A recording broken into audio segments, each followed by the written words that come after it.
சாய்கா கூட ஒரு 4-5 பொண்ணுங்க வந்திருப்பாங்க. அதுல ஒரு பொண்ணோட நம்பர் என்கிட்ட இருக்கிறதா ஹிமரு பேசிட்டு இருப்பானா. அந்த இடத்துக்கு ஏமாச்சிட்டா அடுத்து அக்கியாம இவங்க 2 பேருமே வருவாங்க. அவங்க கிட்ட கன்னட கேட்கறேன் டொக்கிட்டா வரல அவங்க கூட அப்படின்னு கேட்கும்போது நமக்கு ஒரு மாதிரி ஆயிரம் எதுவுமே சொல்ல மாட்டாங்க. அப்பதான் அந்த சைட் வந்து நம்ம ஹீரோ வருவாரா, என்ன பத்தி தான் பேசிட்டு இருக்கீங்கன்னு நினைக்கிறேன், எனக்குலாம் ஒண்ணுமே இல்ல அப்படின்ற மாதிரி பேச ஹீரோ கொஞ்சம் நார்மலா இருக்காரு அப்படிங்கிறது தெரிஞ்ச பிறகு அக்கியாம கொஞ்சம் ஃப்ரீயா அவங்க இவங்க இப்படி பேசிட்டு இருக்கிற வேலையிலேயே நெக்ஸ்ட் மேட்ச் ஸ்டார்ட் ஆக ஆரம்பிச்சிடும். சாப்பிங் அப்படிங்கிற ஒரு ஃபைட்டருமே இன்ட்ரோடியூஸ் பண்ணுவாங்க. அவனோட கேரக்டர் பார்க்கும்போது ரொம்பவுமே எந்திஸ்டிக்கா ரொம்பவுமே ஆர்வத்தோடவே இருப்பான். இதை வந்து வில்லேஜ் டவுன் அப்படிங்கிற ஒரு வில்லேஜ் ரீப்ரசென்ட் பண்ணி சண்டை போட வந்த மாதிரி காமிக்கிறாங்க. அந்த வில்லேஜ் டவுனோட மேயர் வந்து ஃபிஷரி யூனியனோட தலைவர் மாதிரி ஒருத்தர் இருக்காரு. கிட்ட ஏதோ ஒரு முக்கியமான விஷயத்தை பத்தி பேசிட்டு இருக்காங்க. மேட்சே அவங்க நினைச்ச மாதிரி தான் நடக்குது. அது மட்டும் இல்லாம நடக்கிறது எதுவுமே ஷாப்பிங்கு தெரியாது, அதனாலதான் அந்த மாதிரி எந்திஸ்டிக்கா இருக்கிறான் அப்படின்ற மாதிரி சொல்றாரு. இவங்க 2 பேரோட லுக் வச்சு பார்க்கும்போது ஏதோ ஒரு இம்பார்ட்டன்டான ஸ்டாஃப் மாதிரி தான் தெரியுது. இந்த சீன் இங்க கட் பண்ணி ஹயாமி கிட்ட 2 பேசிட்டு இருக்கான். உங்களுக்காக வச்சிருந்த அந்த 2 பேர் இப்ப மாத்தி சண்டை போடுற மாதிரி ஆயிடுச்சு அப்படின்னு சொல்ல ஹயாமி என்ன சொல்லுவாருன்னா, அந்த துருசி இப்படிதான் ஏதாவது பண்ணுவாருன்னு எனக்கு தெரியும், அவனோட கேம் விளையாட ஆரம்பிச்சிட்டான், நான் எவ்வளவு நாள் விளையாடட்டும், கேம் எனக்கு கொஞ்ச நாள் முடிவு வர போகுது அப்படின்னு இவங்க சொல்லிட்டு இருக்க. காரோ அப்படிங்கிற ஒரு ஃபைட்டர் ஃபிஷரிஸ் ரெப்ரசென்ட் பண்ணி சண்டை போடுறதுக்காக வந்துட்டு இருப்பாரு. அவரோட ஃபேஸை பார்க்கும்போது இந்த மேட்ச்ல கண்டிப்பா வின் பண்ணி ஆகணும் அப்படிங்கிற ஒரு வெறி இருக்கும்.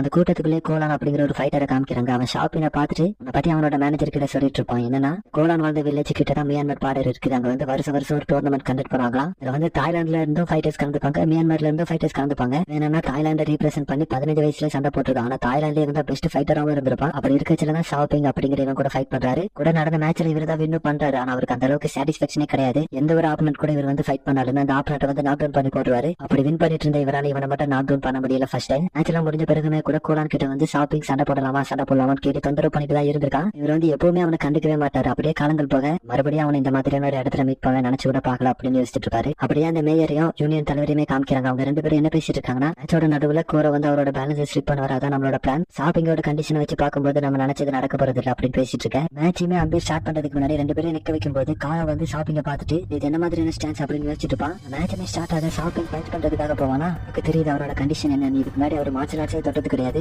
மீன் பிடிக்கிறதுக்கு நான் பல வகையான டெக்னிக் யூஸ் பண்ணிருக்கேன். அந்த ஸ்பியர் மாதிரி ஒரு மீன் பிடிக்க யூஸ் பண்ணுவாங்களா, த்ரோ பண்ற மாதிரியான ஒரு பஞ்ச் பண்ணுவோம். கொஞ்சம் ஒண்ணுமே புரியல இங்க என்ன நடக்குதுன்னு. ஏன்னா இவங்க டீம் வின் பண்றதா தான் பிளான். ஆனா இங்க வந்து இவன் பஞ்ச் பண்றானா, இதுல யூனியன் லீடர் யோசிச்சுட்டு இருப்பாரு. எங்களுக்கு தவிர வேற வழி தெரியல, என்ன மட்டும் தான் எங்களுக்கு இப்ப இருக்கக்கூடிய ஒரே வழி அப்படின்னு இங்க யோசிச்சுட்டு இருக்க. அப்ப கோரோட்ட ஒரு பஞ்ச் வாங்கிருப்பாங்க, அது ஒண்ணுமே இல்ல அப்படிங்கிற மாதிரி நின்றுட்டு இருப்பான். 2 பேருமே மாத்தி பயங்கரமா சண்டை போட ஆரம்பிக்கிறாங்க. அதுல ஷாப்பிங் இருக்காங்க, இப்படி அட்டாக் எல்லாம் தடுக்கவே மாட்டாங்க, மேல படட்டும் அப்படின்ற மாதிரி விட்டுட்டு பஞ்ச் பண்றதுல தான் ஃபுல் ஃபோக்கஸ்டா இருப்பான். இப்படியே 2 பேரும் சண்டை போட்டுட்டு இருக்க. கோர ஒரு கட்டத்தை டயர்டான உடனே இவனும் ஒரு கிக் பண்ணலாம் அப்படின்னு போகவும் மசில் மாசு வந்து அவ்வளவு அதிகமா இருக்கும். அப்படி இருந்த போதுமே கூட அவரோட பாடியை பெண்ட் பண்ணிட்டு அந்த விட்டல் பாயிண்டே ஃபோக்கஸ் பண்ணி ஒரு தட்டி கீழே வர அவனோட ஃபேஸ்ல ஒரு பஞ்ச் பண்ணுவான். அவன் அவ்வளவு தூரம் போய் விடுவான். இங்க எப்படி நடந்துட்டு இருக்காங்க. யூனியன் தலைவர் வந்து மேயர் கால வந்து மன்னித்து கேட்டுட்டு இருக்காரு. மன்னிச்சிருங்க, எங்களுக்கு இதை விட வேற வழி தெரியல, நாங்க மட்டும் இப்படி பண்ணலன்னா எங்கிட்ட இருந்து எல்லாமே பேரும் அப்படின்னு சிச்சுவேஷன் சொல்லி மன்னிப்பு கேட்டுட்டு இருப்பாரு. அதே சமயத்துல அப்படிங்குமே மயக்கத்திலிருந்து எந்திக்க ஆரம்பிக்கிறாங்க. கோரோட கை வந்து ஃபுல்லாவே ப்ரோக் ஆயிருக்கும். இன்னும் ஒரு விஷயம் தெரிய வருது, ஷாப்பிங் அவனோட ஹெட் சின்ன வயசுல இருந்தே உண்டாக்குறதுக்கான ட்ரைனிங் ரொம்பவே கடுமையா எடுத்துட்டு இருந்திருக்கான். அவனோட பாடியிலே ஸ்ட்ராங்கான பாட்டு ஹெட் தான் அப்படின்னு கோர கிட்ட சொல்லுவான். அதை பத்தி எல்லாம் கண்டுக்கவே மாட்டாரு. 2 பேரும் சண்டை போட ஆரம்பிக்க இவனா அவரோட காலையே ஒரு கிக் பண்ணிட்டு கேப்பை விடாம பஞ்ச் பண்ணிட்டு இருப்பான். அப்பதான் சரியான டைம் கிடைக்கும், கிக் பண்ணுவான். ஃபோர்ஸ் எல்லாமே கரெக்டா இருக்கு. அந்த கிக் பட்டு உடனே சுத்து வில போயிருவாரு.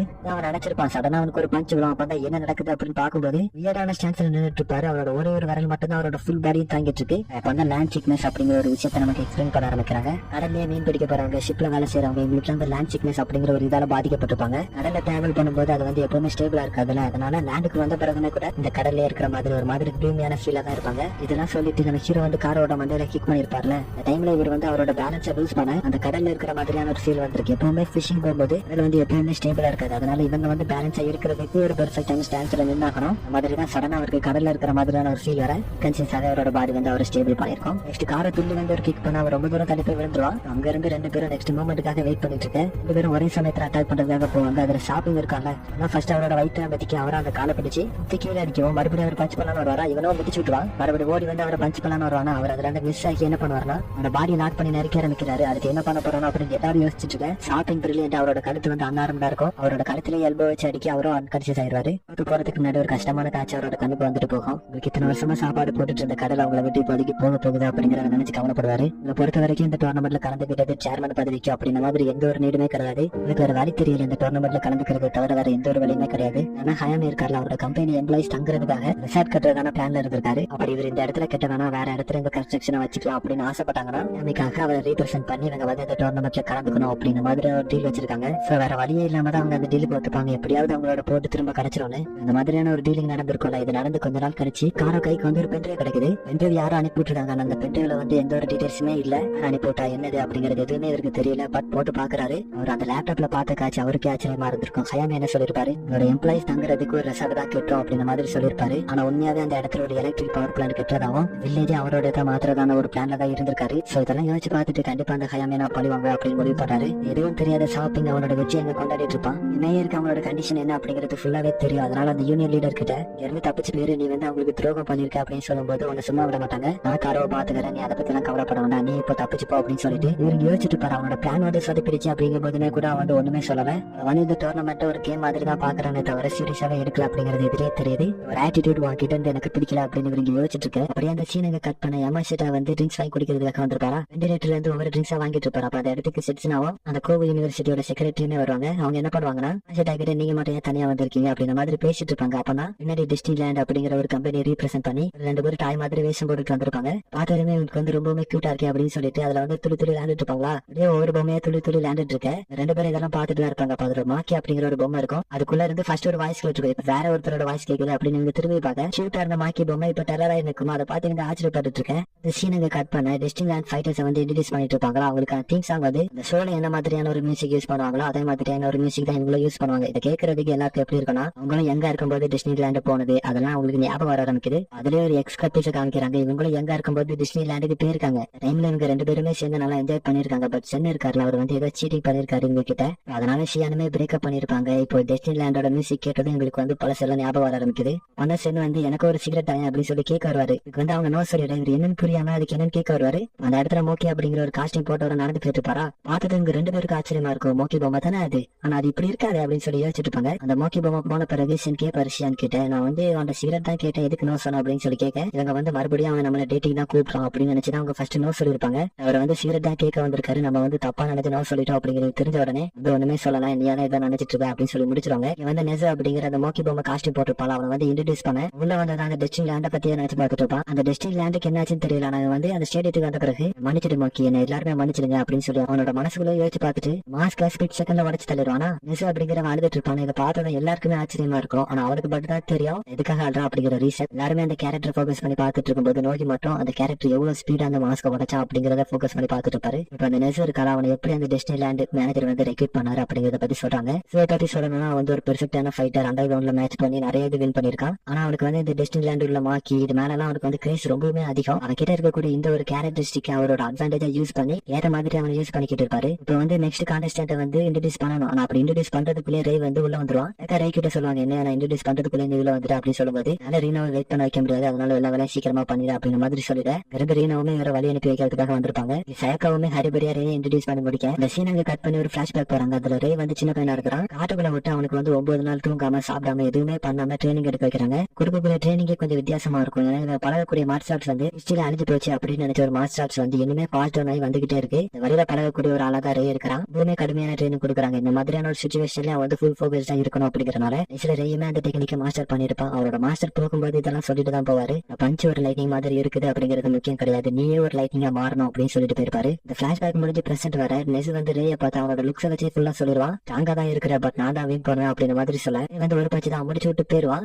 எப்பவுமே வாங்க கூட இருக்க போறது கிடையாது, ஆனா லவ் எப்பவும் வாங்க கூட தான் இருக்கும் அப்படின்ற மாதிரி சொல்லிட்டு போக ஷாப்பிங் இதெல்லாம் அங்க இருந்து பாத்துட்டு தானே இருந்திருப்பான். இதெல்லாம் நம்ம கூட நெக்ஸ்ட் மாதிரி சண்டை போட போறாங்கன்னு சீட்டா தான் ஃபீல் பண்ணிட்டு இருப்பான். அதே சமயத்துல எனக்கு கவலை இருக்கணும், அவ்வளவுதான் டெஸ்டினி லேண்டோட கதை முடிஞ்சிருச்சு. ஏன்னா இந்த டோர்னமெண்ட்ல கலந்துறதுக்கு முன்னாடி அந்த மேனேஜர் வந்து எனக்கு கூட சொல்லிருப்பாரு, டெஸ்டினி லேண்டும் ஹயாமியோட எலக்ட்ரிக் கம்பெனி சேர போகுது, பிசினஸ் ஒரு மாதிரி டல்லா தான் போகுது, எனக்கு வேற சாய்ஸ் இல்ல மாதிரி சொல்லிருப்பாரு. இதெல்லாம் யோசிச்சுட்டு இந்த டோர்னமெண்ட்ல கலந்துக்கிறதுக்காக வந்திருப்பான். கடைசியா எல்லாரையும் ஒரு தடவையாட்டு இந்த முக்கிய ஐடியாஸ் பண்ண வைக்கணும் அப்படிங்கிறதுக்காக தான் வந்திருப்பான். ஆனா அவன் நினைச்ச மாதிரி எதுவும் நடக்கல அப்படிங்கறதுனால சுகத்துல உட்காந்துருக்கேன். அப்ப அவ்வளவு நேரம் சொல்றது எல்லாத்தையுமே ஒரு சஃபல் அனிமல் கேட்டுட்டு இருந்திருக்கோம்ல, அதுக்குள்ள இருந்து மிக்கி அப்படிங்கிற ஒரு பொண்ணு வெளியே வருவா. அவ இவனை பார்த்து என்ன பண்ணாலும் நான் உங்களை ஃபாலோ பண்ணுவேன், உங்களால மட்டும் திரும்ப கொண்டு வர முடியும் அப்படின்ற மாதிரி சொல்ல உனக்குமே கொஞ்சம் ஆறுதலா இருக்கும், நம்மளால மறுபடியும் ஏதாவது பண்ண முடியும் அப்படிங்கிற ஒரு நம்பிக்கை அவனுக்கு வருது.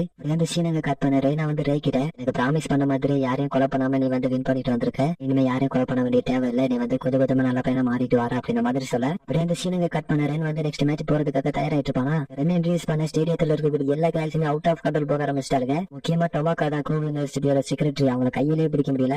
செக்ஷனாவே இன்ட்ரடியூஸ் பண்ண அரனால ஒருத்தருமே கையில பிடிக்க முடியாது. சிலமே 2 பியூட்டிஃபுல்லான பாய்ஸ் கையில தான் சண்டை நடக்க போகுது. அதை பத்தின உங்களோட கருத்து என்ன அப்படின்னு டைசன் கிட்ட கேட்க 2 பேருமே பாக்குறதுக்கு கொஞ்சம் கேள் மாதிரி இருக்கானுங்க பட் அப்படின்னு என்னோட சொல்ற பாப்பாரு. அவருக்கு வந்து ஏதோ தோணுது, ஆனா என்னன்னு இப்ப இவருக்கு ஞாபகம் வரல. இந்த சமயத்துல ரெண்டு வந்து மேட்ச்ல கலந்துக்கிறதுக்கு முன்னாடி செக்ஷனாவை பத்தின எல்லா ரிசர்ச்சுமே பண்ணிருக்கான்.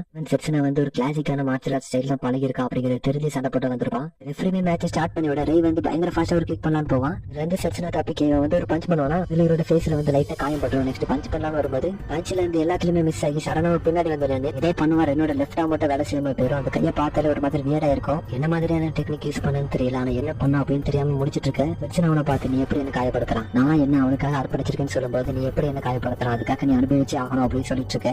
எதுவுமே குழப்பமா தான் இருக்கும். அவன் எப்படி என்ன விட ஸ்பீடா மூவ்மெண்ட் பண்ணா அப்படிங்கிறது தெரியாம முடிச்சிட்டு இருக்க. சில அட்டாக் பண்றதுக்காக ஓடி வருவான். சடனா வேனிஷ் ஆகி பின்னாடி வந்த மாதிரி இருக்கும். ரென் வந்து அவனோட அட்டாக்ல இருந்து தப்பிச்சிருவானா. தப்பிச்ச ரென் வந்து யோசிச்சுட்டு இருப்பான், இவன் எப்படியாவது அட்டாக் பண்ணி ஆகணும். என்னோட ஒரு கை வர இப்போதைக்கு ஒர்க் ஆகாது, என்ன பண்ணலாம்னு தெரியாம இவங்க யோசிச்சுட்டு இருக்க. செட்ஸ்னா என்ன சொல்லுவானா, ஆனா ஃபைட் பண்ண முடியலன்னா சரண்டர் ஆயிரு, நான் உன்னை விட்டுறேன் அப்படின்ற மாதிரி சொல்ல. ரே வந்து ஏதோ ஒரு டெக்னிக் பெர்ஃபார்ம் பண்ணிட்டு இருப்பான். அதே சமயத்துல செட்ஸ்னா வந்து பிளிங்க் அப்படிங்கிற ஒரு டெக்னிக் யூஸ் பண்ணி வேனிஷ் ஆகும். ரே இந்த டெக்னிக் யூஸ் பண்ணும்போது யாராவது அவனோட டொமைனுக்குள்ள வந்தாலே பிடிச்சிருவான். அதே சமயத்துல செட்ஸ்னா அப்பியர் ஆக கையை பொத்தி வச்சிருப்பாங்க. அதுல இருந்து ஒரு பிளாஸ்ட் மாதிரி உருவாக்கி ரவுண்ட்ல எல்லாருமே ஸ்டன் ஆக செட்ஸ்னா காத்துல ஏதோ மந்திர மாதிரி விடுவான். கேட்ட உடனே செட்ஸ்னா வந்து ஒரு செகண்ட் பிளாங்க் ஆயிருவான். இவனும் ஒரு பஞ்ச் பண்ண வீரப்ப விழுந்து செட்ஸ்னா அங்க மயங்கி எழுந்திருக்க முடியாம கிடக்க. எனக்கு அப்பதான் ஞாபகமே வருது என்னோட முதுகுல இந்த சிம்பிளுக்கான அர்த்தம் என்னன்னு. யூஸ் பண்ண டெக்னிக்கோட நேம் வந்து டென்ட்ரோக்கன். அது வந்து 3 ஸ்டெப் இருக்குது. ஃபர்ஸ்ட் ஸ்டெப் வந்து வாய்டு கிரியேட் பண்றது. ஏரை வந்து அவனோட பாம் ஏரியால கம்ப்ரஸ் பண்ணி விடும்போது ஒரு பிளாஸ்ட் மாதிரி வெடிக்கும். அது வந்து ஒரு 15 மீட்டர்ஸ் வந்து அஃபெக்ட் பண்ணுமா. செகண்ட் ஸ்டெப் வந்து ஆப்பனண்ட ஹிப்னோசிஸ் பண்றது. நம்ம செட்ஸ்னா காதல கூட ஊத்திருப்பாங்க. ஹிப்னோசிஸ் ஆயிருக்கிறவங்க ஸ்ட்ரைக் பண்றது தான் தேர்ட் ஸ்டெப். ஸோ இந்த மாதிரி நம்ம யூஸ் பண்ண டெக்னிக்கை டைசனமே கண்டுபிடிக்க செட்ஸ்னாங்கிறது கொஞ்சம் கொஞ்சமா எழுந்திருக்க ஆரம்பிச்சிடும். இதை பார்த்துட்டு வந்து என்ன யோசிப்பானா, அடி வாங்கின பிறகு எழுந்திரிச்சு நின்றுட்டு என்னோட ஹிப்னோசிஸ்ல தான் என்ன இருக்கிறேன்னு நினைக்கிறேன். இது யோசிச்சுட்டு இருக்கும்போது சடனா அவனோட வாயில இருந்து ரத்தம் ஆரம்பிக்குது. எனக்கு வந்து ஒண்ணுமே புரியல, ஹிப்னோசிஸ் பண்ண பிறகு தான் அட்டாக் பண்ணிருக்கான் அப்படின்னா ஹிப்னோசிஸ் உடம்பு ஒர்க் ஆகலையா, இல்ல இந்த ஹிப்னோசிஸை பிரேக் பண்ணிட்டான் அந்த மாதிரி கூட யோசிக்க ஆரம்பிச்சான். செட்ஸ்னாவோட பாடி வந்து ஒரு மாதிரி ரியாக்ட் ஆயிட்டு இருக்கு. அது என்ன சொல்றாங்கன்னா, ரென் வந்து செட்ஸ்னாவை ஹிப்னோசிஸ் பண்ண நினைச்ச அந்த டைம்ல ஏதோ ஒரு சேஞ்சஸ் உருவாயிருக்கு. அது வந்து அவசர அவைக்கணிக்கு உதவி பண்ணிருக்கு அப்படின்னு பேக்ரவுண்ட் வாய்ஸ்ல சொல்ல. ரென் வந்து முயற்சியை கைவிட மாதிரி இல்ல, அவன் வந்து என்னமே என்னோட ஹிப்னோசிஸ்ல தான் இருக்கணும், இந்த தடவை உன்னை கண்டிப்பா தோக்கடிக்கிறேன் அப்படின்னு சொல்லிட்டு ஒரு பஞ்ச் பண்ணலான்னு போக பஞ்சு செட்ஸ்னாவோட பாடிக்குள்ள போன மாதிரி இருக்கும். செட்ஸ்னா சைடு வந்துருவான். சைடு வந்து செட்ஸ்னா ரெண்டு பார்த்து ஏதாவது டெக்னிக் யூஸ் பண்ணி பாரு, என்ன தோக்கடிக்க வாய்ப்பு இருக்கும் அப்படின்ற மாதிரி சொல்ல. வந்து எவ்வளவு அடிக்க பார்ப்பான், அது எதுவுமே அமலப்படாது. அப்ப செட்ஸ்னா என்ன பண்ணுவானா, அவனோட கையை பிடிச்சு சுத்தி விட்டுருவானா. கீழே வந்து என்னோட செஸ்ட்லயே கால வச்சு கேவலமா இல்லையா நீ கீழே படுத்திருக்கிற அப்படின்ற மாதிரி சொல்ல. அதுல இருந்து தப்பிச்சு செட்ஸ்னாவை பார்த்து என்ன குறைச்சிடப்படாது அப்படின்ற மாதிரி சொல்ல வர. ஆனா அவனுக்கு பின்னாடி வந்து அவனோட டெக்னிக்கை பத்தி எக்ஸ்பிளைன் பண்ண ஆரம்பிச்சிடான். இப்போ பிளிங்க் அப்படிங்கிற டெக்னிக் யூஸ் பண்ணி அவனுக்கு பின்னாடி வந்திருக்கேன். என்னோட டெக்னிக்கும் இருக்குது,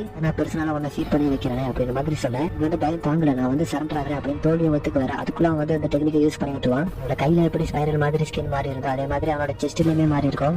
முடிச்சுட்டு கிரவுண்டை விட்டு வெளியே போறதுக்கு முன்னாடி நான் எதுக்காக என்னோட ட்ரூ கலரை காமிக்கணும்னு நினைச்சேன் அப்படின்ற மாதிரி யோசிச்சுட்டு ஹீரோ வந்து ஆடியன்ஸ் குரூப்புக்குள்ள பார்க்க அவர் அங்க இருந்து செட்ஸ்னால உரைச்சு பார்த்துட்டு இருப்பாரு.